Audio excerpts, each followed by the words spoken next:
राहुल जी, आपका परिवार कहां रहता था? जम्मू कश्मीर में रहता था।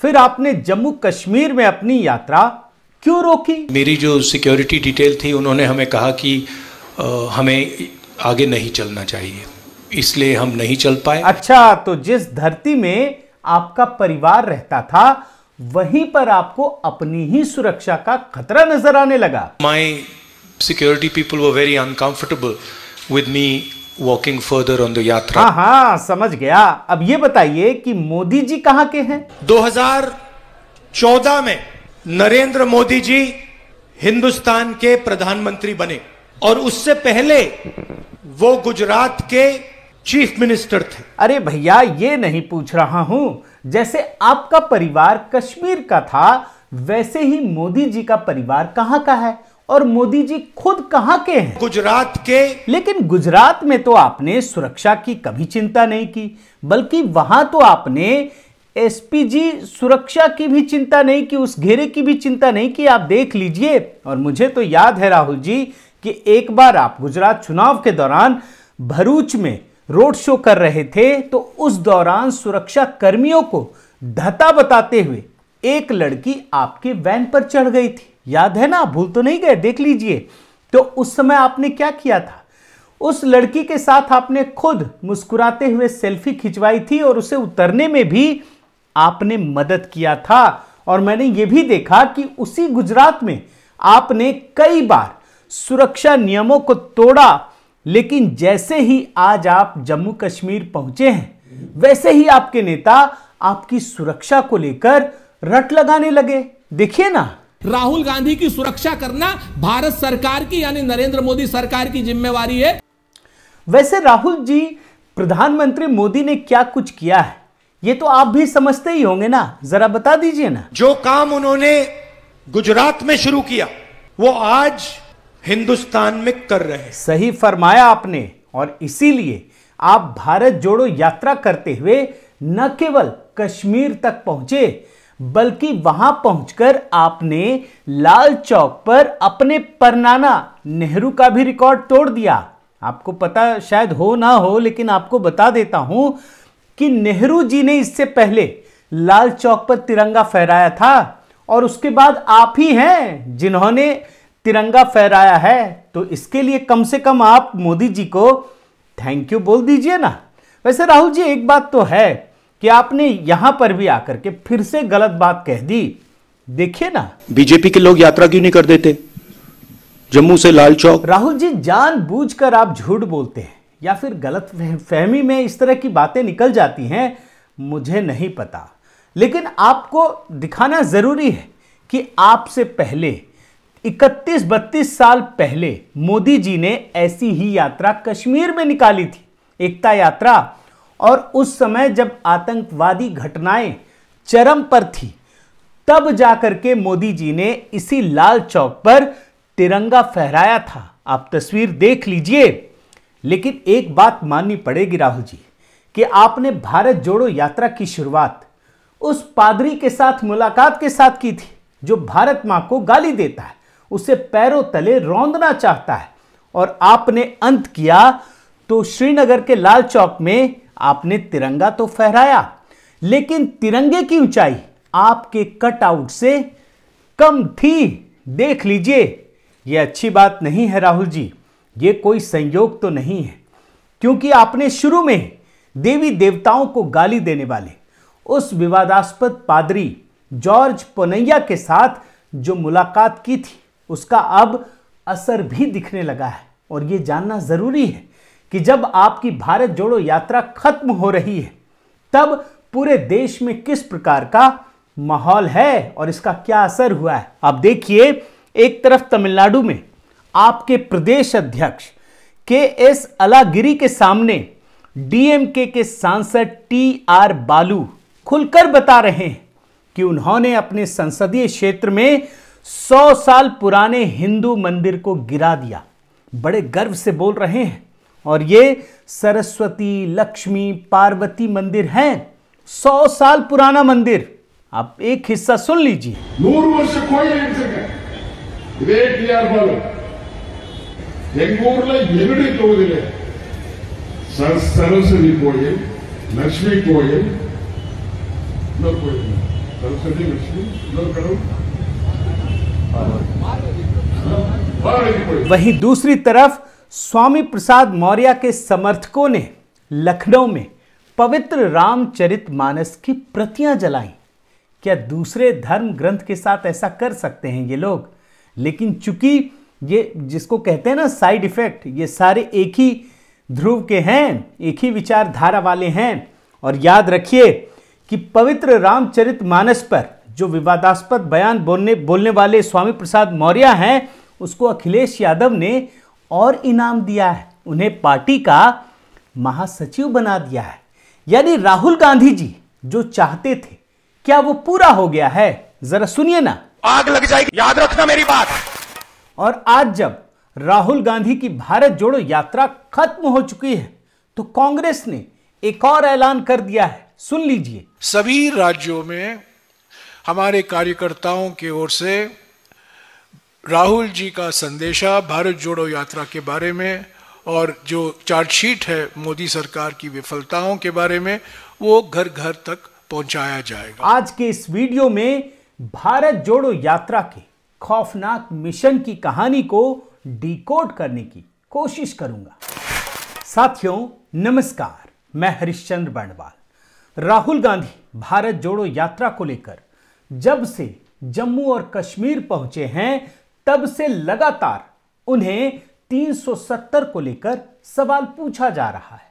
हर पत्रकार उनसे यही जानना चाहता है कि आर्टिकल 370 को लेकर राहुल गांधी का स्टैंड क्या है। ये तो मैं बताऊंगा, लेकिन उससे भी बड़ा सवाल ये भी पूछा गया कि आपके परनाना जब जम्मू कश्मीर आए थे और कश्मीर के लाल चौक पर तिरंगा फहराया था, तब उन्होंने एक वादा किया था।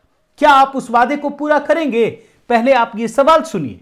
It was a historic moment today, you know, your unfurling of tricolor at Lal Chowk, almost 70 years after Nehru ji. Nehru made certain promises. इस पर राहुल गांधी ने जो जवाब दिया वो हैरान करने वाला है। जम्मू कश्मीर को अंधकार के गर्त में धकेलने वाला है। आप ये उनका जवाब सुनिए। I am not happy with what I see in Jammu and Kashmir. I have sadness when I walk through Jammu and Kashmir. यानी क्या राहुल गांधी इस बात से दुखी हैं कि जम्मू कश्मीर से आर्टिकल 370 को क्यों हटा दिया गया? वो जो अलगाववादी तत्व 370 के हटने पर नाखुश हैं, दुखी हैं। क्या उन्हीं के दुख से दुखी हो रहे हैं राहुल गांधी? लेकिन इस समय यह जानना जरूरी है दोस्तों कि आखिर उनके परनाना जवाहरलाल नेहरू ने, देश के पहले प्रधानमंत्री ने लाल चौक पर कश्मीर के लोगों से क्या वादा किया था। तो आपको यह रिपोर्ट दिखाता हूं, जो इस समय राहुल के सबसे करीबी है ना, अब्दुल्ला परिवार, वही बता चुका है कि नेहरू ने प्लेबिसाइट यानी जनमत संग्रह करवाने का वादा किया था। तो देख लीजिए। तो अब सवाल तो वही है राहुल गांधी के साथ भी, और उन्हीं लोगों के साथ खड़े हैं राहुल गांधी।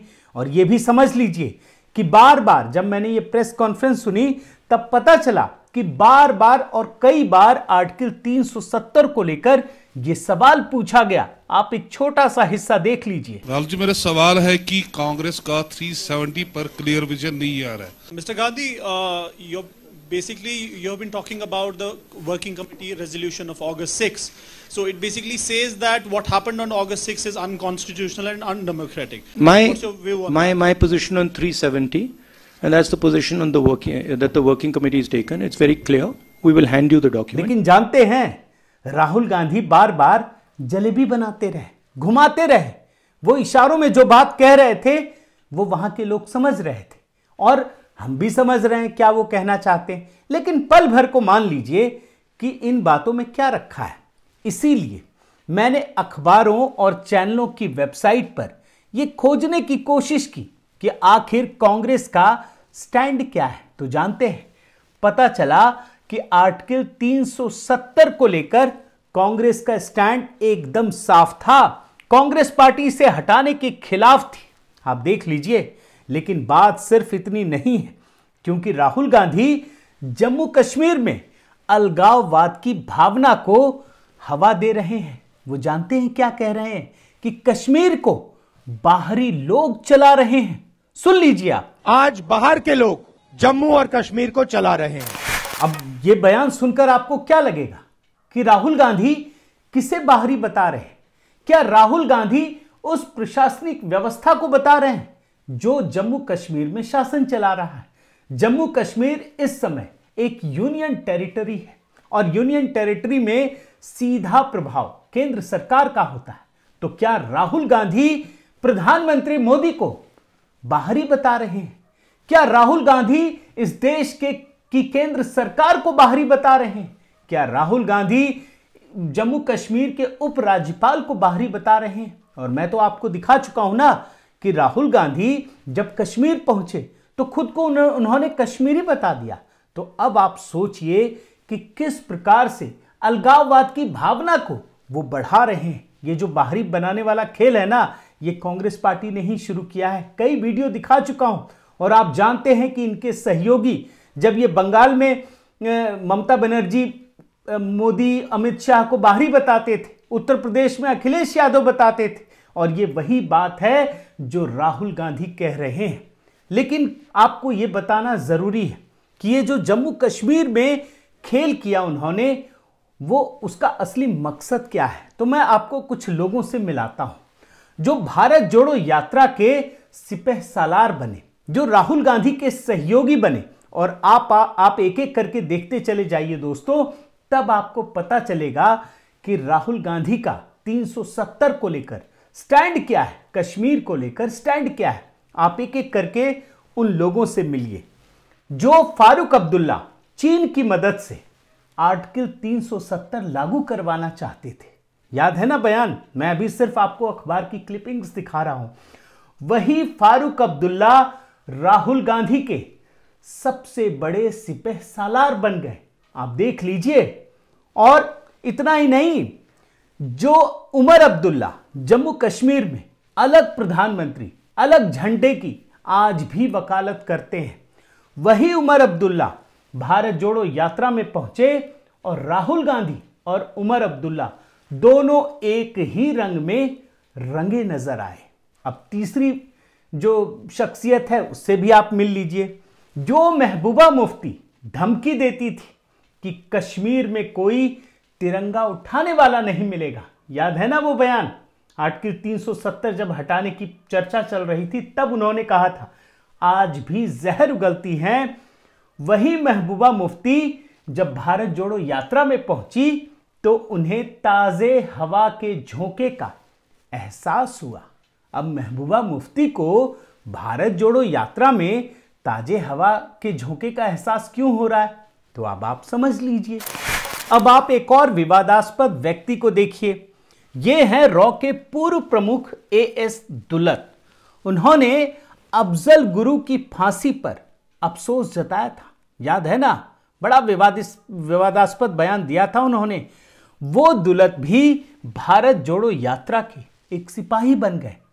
आप देखते चले जाइए, 3 उधर और 1 4, चौथा शख्सियत है। और सबके सब कश्मीर वाले बयान वाले मैं आपको दिखा रहा हूं। और इसको तो आप भूले नहीं होंगे, टुकड़े टुकड़े गैंग के सिपाही कन्हैया कुमार, जो कहते थे कि कश्मीर में सेना महिलाओं का रेप करते हैं सेना के जवान। याद है ना? ये बयान दिया था, वीडियो भी वायरल है। वही कन्हैया कुमार भारत जोड़ो यात्रा में राहुल के बाद सबसे बड़े सुपरस्टार बन गए। देख लीजिए आप, इस रिपोर्ट में आपको समझ में आ जाएगा कि कन्हैया कुमार ही यात्रा में छाए हुए थे। इसके अलावा जो कमल हासन पाकिस्तान की भाषा बोलते हैं लाइमलाइट में आने के लिए, और आप ये रिपोर्ट देखिए कि इन्होंने कश्मीर में जनमत संग्रह की मांग की थी। ये हैं कमल हासन। वो कमल हासन भारत जोड़ो यात्रा के सबसे बड़े स्टार थे, सिल्वर स्क्रीन वाले। मतलब इससे बड़ा कोई स्टार भारत जोड़ो यात्रा में शामिल नहीं हुआ। और अब आप सोचिए कि राहुल गांधी ने किस व्यक्ति को उठाया जो कश्मीर के मामले में पाकिस्तान की भाषा बोलता है। इतना ही नहीं, एक और शख्सियत से मिलिए। ये है प्रशांत भूषण। ये भी कश्मीर में जनमत संग्रह की बात कहते हैं और इस मामले में तो वो गुस्से का शिकार भी हो चुके हैं, लोगों के गुस्से का। वो प्रशांत भूषण भी भारत जोड़ो यात्रा के खेवनहार बन गए। इसके अलावा आप आगे बढ़िए, जो दिग्विजय सिंह कश्मीर पहुंचते ही सर्जिकल स्ट्राइक पर सवाल खड़े करते हैं। वैसे तो दिग्विजय सिंह कई विवादास्पद बयान दे चुके हैं, आप जानते हैं, लेकिन ये भारतीय सेना को भी नहीं छोड़ते हैं। कश्मीर पहुंचते ही सर्जिकल स्ट्राइक पर भी सवाल खड़े करते हैं। उसी दिग्विजय सिंह के पास कश्मीर में भारत जोड़ो यात्रा की तैयारी का जिम्मा दिया गया था। तो यह है भारत जोड़ो यात्रा की हकीकत, जो कश्मीर पहुंचते ही जिसकी कलई एकदम से खुल गई। साथियों, भारत जोड़ो यात्रा निश्चित रूप से एक ऐतिहासिक यात्रा है, लेकिन यह यात्रा भारत को तोड़ने वाली शक्तियों को एकजुट करने में जिस तरीके से याद रखी जाएगी, जितनी याद रखी जाएगी, वो शायद किसी और चीज के लिए याद नहीं रखी जाएगी। और याद रखिए कि भारत जोड़ो यात्रा का जो संदेश है वो जैसे जैसे और जितने लोगों तक पहुंचेगा, इस देश में कड़वाहट और बढ़ती जाएगी। और एक बात ये भी याद रखिएगा कि जितना ये यात्रा लोगों तक पहुंचेगी, उतना ही गुस्सा लोगों का भी बढ़ेगा। और इसीलिए अगले चुनाव में अगर निचले स्तर तक पहुंचने में कांग्रेस ने पुराने सारे रिकॉर्ड तोड़ दिए तो आश्चर्य मत कीजिएगा। बहुत बहुत धन्यवाद। आपसे निवेदन है साथियों कि आप मेरे इस चैनल को जरूर सब्सक्राइब कीजिए, लाइक कीजिए, शेयर कीजिए, कमेंट कीजिए और इस बेल आइकन को प्रेस करना मत भूलिएगा। साथ ही साथियों, आपसे ये भी कहना चाहूँगा कि आप जो भी कमेंट करते हैं वो सारे कमेंट मैं पढ़ता ज़रूर हूँ। हालांकि ये हो सकता है कि आपको मैं जवाब ना दे पाऊँ, क्योंकि इतने सारे कमेंट को एक साथ फेसबुक में, यूट्यूब में दे पाना संभव नहीं है। लेकिन यकीन मानिए, आप जो भी अपनी राय रखते हैं उस पर मैं अमल करता हूँ, उसे किसी ना किसी रूप में पूरा करने की कोशिश ज़रूर करता हूँ। तो आप अपने कमेंट भी ज़रूर शेयर करते रहिए, इससे मुझे और प्रोत्साहन मिलता है और नया कुछ करने के लिए मन करता है। आप समझ सकते हैं मेरी बात को। तो बहुत बहुत धन्यवाद। नमस्कार।